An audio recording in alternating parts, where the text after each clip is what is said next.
সেই সব মানুষদের দুর্ভোগ বেড়েছে কয়েক গুণ। পাশাপাশি প্রয়োজনীয় কাজে যাদের বাসা থেকে বের হতে হচ্ছে তারাও কিন্তু পড়ছেন দুর্ভোগে। আমরা এই মুহূর্তে আছি নওগাঁ শহরের মুক্তির মোড় এলাকায়।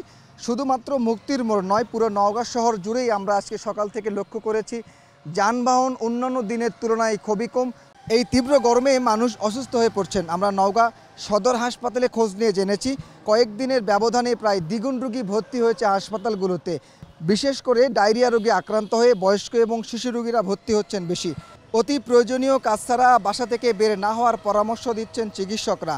আর যারা প্রয়োজনীয় কাজে বাসা থেকে বের হচ্ছেন তারা যেন সঙ্গে ছাতা রাখেন, পানির বোতল রাখেন এবং অবশ্যই যেন পাতলা এবং নরম কাপড় পরিধান করেন, এমনটি কিন্তু চিকিৎসকদের পক্ষ থেকে পরামর্শ দেওয়া হচ্ছে। সেই সাথে কবে নাগাদ বৃষ্টি হবে এমন সুখবর কিন্তু আবহাওয়া অফিস দিতে পারেননি। আবহাওয়া অফিসের কর্মকর্তারা বলছেন চলমান যে তাপপ্রবাহ এটি আরও বেশ কয়েকদিন থাকবে। এমনটি ছিল নওগাঁ থেকে তাপপ্রবাহের সর্বশেষ খবর।